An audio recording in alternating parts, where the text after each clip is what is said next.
Hi friends, welcome to Indian recipes Tamil. நம்ம இன்னைக்கு சுவையான கோதுமை மாவு வச்சு வெங்காய போண்டா எப்படி செய்கிறதுன்னு பார்க்க போகிறோம். இந்த போண்டா நீங்கள் வீட்டில் ஈஸியாக குறைவான இன்க்ரீடியன்ட் வச்சு பண்ண முடியும். டீ கடையில் கிடைக்கக்கூடிய அதே அளவு சாஃப்ட்னஸோட வெளியில் நல்லா மொறுமொறுப்பாக உள்ள நல்லா சாஃப்டாக ரொம்பவே டேஸ்ட்டாக இருக்கும். இந்த போண்டாவை காஃபி டீலாம் குடிக்கும்போது சைடில் வச்சு நம்ம சாப்பிட்டோன்னா ரொம்ப ரொம்ப சூப்பராக இருக்கும். ஸோ கண்டிப்பாக நீங்களும் இதை வீட்டில் ட்ரை பண்ணி பாருங்கள். இப்போ வாங்க ஃப்ரெண்ட்ஸ், வீடியோக்குள்ளே போய் இந்த ரெசிபி எப்படி செய்கிறதுன்னு பார்க்கலாம். வீடியோ கடைசியில் ஆனியன் பக்கோடாவும் அப்லோட் பண்ணியிருக்கேன். ஸோ வீடியோ ஸ்கிப் பண்ணாமல் பாருங்கள், உங்களுக்கும் ரொம்ப ரொம்ப யூஸ்ஃபுல்லாக இருக்கும். இப்போ வாங்க ஃப்ரெண்ட்ஸ், வீடியோக்குள்ளே போகலாம். வீடியோக்குள்ளே போகிறதுக்கு முன்னாடி இன்றைக்கான 2 பெஸ்ட் கமெண்ட்ஸ் பார்த்துடலாம். ஃபஸ்ட் கமெண்ட் ஏஎஸ் அப்படின்ற சிஸ்டர் எழுதியிருக்காங்க. நம்ம ஹனி கேக் அப்லோட் பண்ணியிருந்தோம்ல, அதில் கமெண்ட் பண்ணியிருக்காங்க. அக்கா ரொம்ப ரொம்ப சூப்பராக வந்துச்சு, எனக்கு வீட்டில் எல்லாரும் சூப்பராக இருக்குன்னு சொன்னாங்க. தேங்க்யூன்னு எழுதியிருக்கீங்க. ரொம்ப ரொம்ப நன்றி சிஸ்டர் உங்களுக்கு.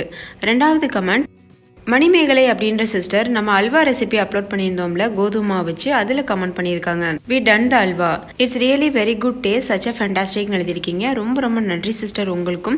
ஃப்ரெண்ட்ஸ், நீங்களும் இந்த 2 ரெசிபியும் மிஸ் பண்ணியிருந்தீங்கன்னா அந்த வீடியோக்கு கீழே இருக்க டிஸ்கிரிப்ஷன் பாக்ஸில் லிங்க் இருக்குது, நீங்களும் போய்ட்டு செக் பண்ணி பாருங்கள், உங்களுக்கும் ரொம்ப ரொம்ப பிடிக்கும். இப்போ வாங்க இந்த ரெசிபி செய்ய ஆரம்பிச்சிடலாம். ஃபஸ்ட்டு இந்த ரெசிபி பண்ணுறதுக்கு ஒரு மிக்சிங் பவுல் எடுத்துக்கோங்க. அதில் 1 கப் அளவு கோதுமை மாவு சேர்த்துக்கோங்க.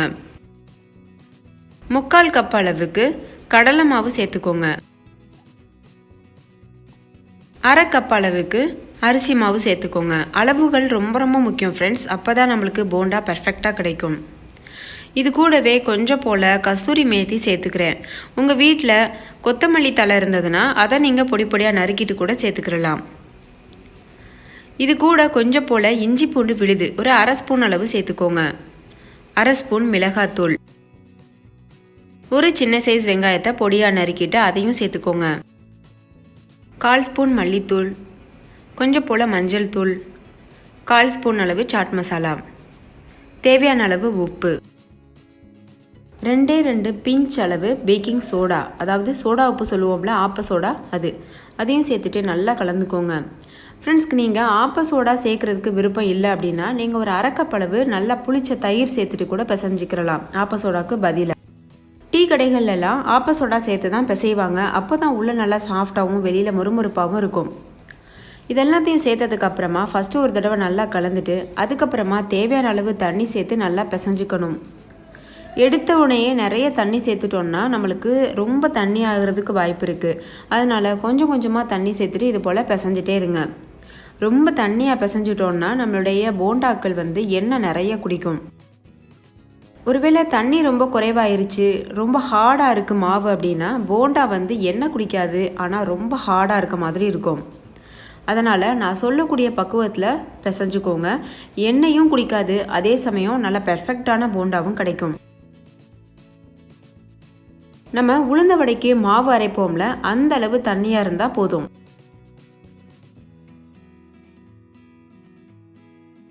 இப்போ மாவு நல்லா பிசைஞ்சாச்சு. இது கூட 1 ஸ்பூன் அளவு சூடான எண்ணெய் சேர்த்துக்கோங்க. நம்ம போண்டா செய்கிறதுக்கு எண்ணெய் காய வச்சு வச்சுருப்போம்ல இருப்பு சட்டியில், அதிலிருந்து 1 ஸ்பூன் எண்ணெய் மட்டும் எடுத்து இதில் சேர்த்துருங்க. சேர்த்துட்டு இதையும் நல்லா பிசைஞ்சுக்கோங்க. நீங்கள் பார்த்தாலே தெரியும் மாவோட கன்சிஸ்டன்சி எந்த அளவுக்கு இருக்குன்னு. நம்ம உளுந்த வடைக்கு மாவு ப்ரிப்பேர் பண்ணுவோம்ல, அதே அளவு கன்சிஸ்டன்சி, அதே அளவு பக்குவத்தில் இருக்கணும். எண்ணெய் சேர்த்ததுக்கப்புறமா மறுபடிக்கும் கொஞ்சம் நேரம் பிசைஞ்சுக்கோங்க. பாருங்கள் இந்த மாதிரி. இப்போ நம்மளுடைய மாவு நல்லா தயாராக இருக்குது. இது ஒரு ஓரமாக இருக்கட்டும். ஒரு கடாயில் எண்ணெயை நல்லா சூடுபடுத்திக்கோங்க.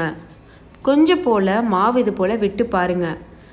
சேர்த்ததும் மேலே உடனே எலும்பி வரும் பாருங்கள் ஃப்ரெண்ட்ஸ். இப்போ இது கரெக்டான பக்குவத்தில் இருக்குது. இந்த எண்ணெய் கரெக்டான சூட்டில் இருக்குது.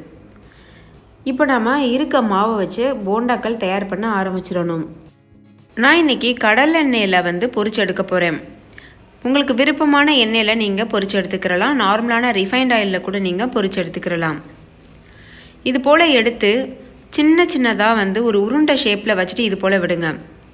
நம்ம உருட்ட தேவையில்லை, உருட்டுறதுக்கு வராது மாவு கொஞ்சம் தண்ணியாக இருக்கிறதுனால. அதனால் லேசாக கையில் அள்ளிட்டு மெதுவாக இது போல் எண்ணெயில் விடுங்க. அதுவே ஒரு ஷேப் ஃபார்ம் பண்ணிக்கிறோம். ஏன்னா நம்ம ரொம்ப தண்ணியாகவும் மாவு பிசையலை, அதனால் ஓரளவுக்கு உருண்டைகளாகவே இருக்கும். இது போல் சேர்த்துட்டு லோ ஃப்ளேமில் வச்சு 2 பக்கம் திருப்பி விட்டு நல்லா பொரிச்செடுங்க. ஹை ஃப்ளேமில் வச்சு பொரிச்சிங்கன்னா வெளியிலலாம் ரொம்ப டார்க் ஆயிரும், உள்ள மாவு வேகாமல் பச்சையாக இருக்கும். அது சாப்பிடும்போது அந்தளவு நல்லா இருக்காது. அதனால் லோ ஃப்ளேம்லேயே வச்சுட்டு 2 பக்கம் திருப்பி விட்டு நல்லா இது போல் பொரிச்செடுங்க. நல்ல ஒரு பொன்னிறமாக வந்ததுக்கப்புறம் நம்ம இதுகளை வெளியில் எடுத்துடலாம்.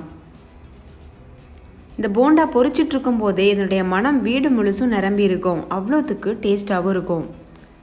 நம்ம கடலெண்ணெயில் பொரிக்கிறதுனால இந்த மாதிரி முறையாக தெரியுது ஃப்ரெண்ட்ஸ். நீங்கள் நார்மலான எண்ணெயில் பொரிக்கும் போது இந்தளவு முறையாக உங்களுக்கு வராது. இப்போ பாருங்கள், இந்த எண்ணெயில் சலசலப்பு சத்தம்லாம் அடங்கிருச்சு. அப்போ நம்மளுடைய போண்டாக்கள் சூப்பராக தயாராகிருச்சு, நல்லா வெந்துருச்சுன்னு அர்த்தம். இப்போ இந்த போண்டாக்களை நம்ம வெளியில் எடுத்துடலாம். பார்க்குறதுக்கே சாப்பிடணும் போல் இருக்குல்ல? ஆமாம் ஃப்ரெண்ட்ஸ், டேஸ்ட்டும் ரொம்ப அட்டகாசமாக இருக்கும். இப்போ பார்க்கும்போது எண்ணெய் குடிச்சிருக்க மாதிரி இருக்கும். நீங்கள் வெளியில் எடுத்து ஒரு டிஷ்யூ பேப்பரில் சேர்த்துட்டிங்கன்னா சாப்பிடும்போது ஒரு துளி எண்ணெய் கூட உங்கள் கையில் ஒட்டாது. அவ்வளோத்துக்கு பெர்ஃபெக்டாக இருக்கும். அவ்வளோதான் ஃப்ரெண்ட்ஸ், நம்மளுடைய போண்டாக்கள் தயாராகிருச்சு. நீங்களும் கண்டிப்பாக இந்த ரெசிபியை ட்ரை பண்ணி பார்க்கணும். மீதி இருக்க எல்லா மாவுலையும் ஒவ்வொரு பேட்ச் வைஸாக நம்ம போட்டு எடுத்துடலாம். உங்களுடைய கடாயினுடைய சைஸுக்கு தகுந்த மாதிரி போண்டாக்கள் நிறைய சேருங்க, இல்லை குறைவாக சேர்த்து பொரிச்சிடுங்க. ஃப்ரெண்ட்ஸ், தூரத்துலேருந்து மாவை நம்ம விட்டுறக்கூடாது. விட்டோன்னா எண்ணெய் கையில் தெரிச்சிரும். இது நான் பிகினர்ஸ்க்காக சொல்கிறேன். பக்கத்தில் போயிட்டு நீங்கள் விட்டிங்கன்னா பயப்படாமல் விடுங்க, கையில் கொஞ்சம் எண்ணெய் கூட தெரிக்காது. இப்போ இதே போல் நான் மீதி இருக்க எல்லா மாவுலையும் போண்டாக்கள் தயார் பண்ண போகிறேன்.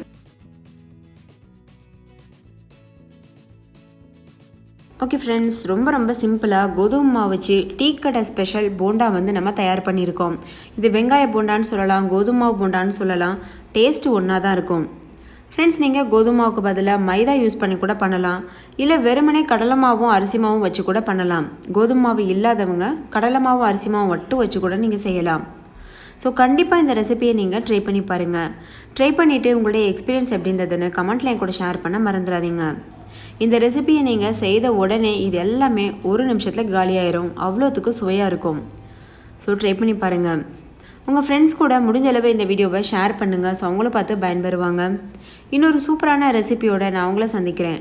அதுக்கு முன்னாடி நம்ம சேனல் இந்தியன் ரெசிபீஸ் தமிழை சப்ஸ்கிரைப் செய்யாத நண்பர்கள் சப்ஸ்கிரைப் செய்துக்கோங்க. தேங்க்யூ, பாய்.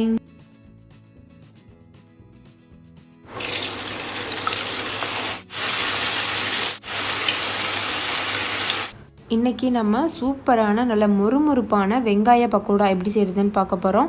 இது செய்கிறதுக்கு அதிகபட்சமாக 10 நிமிஷம் தான் ஆகும். அவ்வளோத்துக்கு சுலபமாகவும் இருக்கும், அந்த அளவுக்கு டேஸ்ட்டாகவும் இருக்கும். ஸோ வாங்க ஃப்ரெண்ட்ஸ், வீடியோக்குள்ளே போகலாம். வீடியோக்குள்ளே போகிறதுக்கு முன்னாடி உங்கள் எல்லாருக்கிட்டையும் ஒரு அன்பான ரெக்வஸ்ட் இருக்குது. இனி வரக்கூடிய காலங்களில் தண்ணி பற்றாக்குறை எந்த அளவுக்கு இருக்க போகுதுன்னு தெரியல. ஸோ உங்கள் குடும்பத்தில் இருக்கக்கூடிய ஒவ்வொருத்தரும் வருஷம் ஒவ்வொரு மரம் நடுங்க. மரம் நட்டதோடு விட்டுறாமல் 3 மாதத்துக்கு அது தண்ணி ஊற்றி பராமரிச்சுக்கோங்க. அதுக்கப்புறம் அது தானாக மேனேஜ் பண்ணி வளர்ந்துக்கிறோம். ஸோ நம்மளுக்கு வருங்காலத்தில் தண்ணி பிரச்சனையும் இருக்காது. இப்போ இந்த ரெசிபி பண்ணுறதுக்கு ஃபஸ்ட்டு ஒரு மிக்சிங் பவுலில் 3 பெரிய சைஸ் வெங்காயத்தை அந்த மாதிரி நீல வாக்கில் நறுக்கி வச்சுருக்கேன். நறுக்கின வெங்காயத்தை நல்லா உதிரியாக உதிர்த்து விட்டுக்கோங்க. ஒன்றோட ஒன்று ஒட்டிகிட்ருக்கோம்ல இந்த மாதிரி. அப்போது நல்லா கை வச்சுட்டு இந்த மாதிரி உதிர்த்து விட்டுக்கோங்க. பாருங்கள், இந்த மாதிரி பாருங்கள், 3ஆக பிரிஞ்சிருச்சு. பாருங்கள், 1ஆ இருந்தது 3ஆக பிரிஞ்சிருச்சு. இதே போல் மீதி இருக்க எல்லா வெங்காயத்தையுமே பிரித்து விட்டுக்கோங்க. அப்போ தான் நல்ல மொறுமொறுப்பாக நம்மளுக்கு பக்கோடா கிடைக்கும். அதுக்கடுத்து இது கூட 2 ஸ்பூன் அளவு கடலை மாவு சேர்த்துக்கோங்க.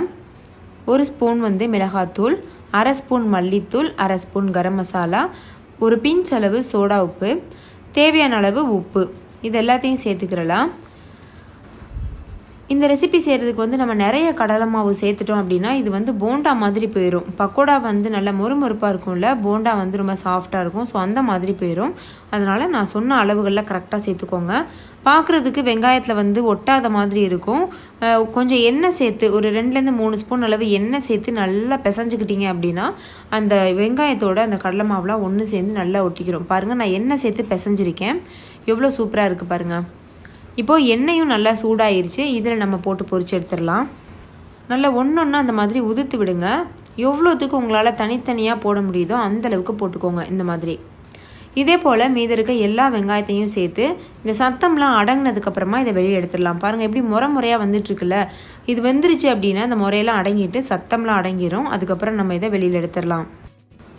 அவ்வளோதான் ஃப்ரெண்ட்ஸ், நம்மளுடைய வெங்காய பக்கோடா தயாராகிடுச்சு. நல்லா ஹை ஃப்ளேமில் வச்சு பொரிச்சு எடுத்துக்கோங்க. அப்போ தான் நல்ல முறுமுறுப்பாக இருக்கும். இப்போ இதில் இருக்கக்கூடிய எண்ணெயெல்லாம் நல்லா வடித்து எடுத்துகிட்டு இதை ஒரு பிளேட்டுக்கு மாற்றிடுங்க. மாற்றினதுக்கப்புறமா ஒரு கொத்து கருவேப்பிலையை எண்ணெயில் போட்டு பொரித்து அதையும் அது கூட சேர்த்துடலாம். பாருங்கள், இந்த மாதிரி நல்லா பொரிஞ்சதுக்கப்புறமா அந்த வெங்காய பக்கோடா கூட சேர்த்துக்கோங்க. அப்போது நல்ல மணமும் கிடைக்கும், அதே போல் கடையில் கிடைக்கிற மாதிரியும் இருக்கும். அவ்வளோதான் ஃப்ரெண்ட்ஸ், நம்மளோட முறுமுறுப்பான வெங்காய பக்கோடா தயாராகிடுச்சு. இதை நீங்கள் டீ டைம் ஸ்நாக்காக கூட சாப்பிடலாம். டீ போட்டு வச்சுட்டு இதை செஞ்சிட்டிங்க அப்படின்னா சூப்பராக சாப்பிடலாம். நல்லா கிறிஸ்பியாக இருக்கும். அதே போல் மழை பொழியும் போது இதை நீங்கள் செஞ்சு சாப்பிட்டீங்கன்னா அது வேறு லெவலாக இருக்கும். சுட சுட இந்த வெங்காய பக்கோடா சாப்பிட்டீங்கன்னு வச்சுக்கோங்களேன், அவ்வளோ டேஸ்ட்டாக இருக்கும். நல்லா இதமாகவும் இருக்கும். ஸோ கண்டிப்பாக ட்ரை பண்ணி பாருங்கள். நீங்களே பார்த்துருப்பீங்க நம்ம எவ்வளோ சட்டுன்னு பண்ணிட்டோம். இதில் வெங்காயம் நறுக்கிற வேலை மட்டும்தான், மற்றதெல்லாமே நம்ம சிம்பிளாக பண்ணிடலாம். ஸோ கண்டிப்பாக ட்ரை பண்ணி பார்த்துட்டு உங்களோட எக்ஸ்பீரியன்ஸ் எப்படி இருந்ததுன்னு கமெண்ட்லையும் கூட ஷேர் பண்ண மறந்துடாதீங்க.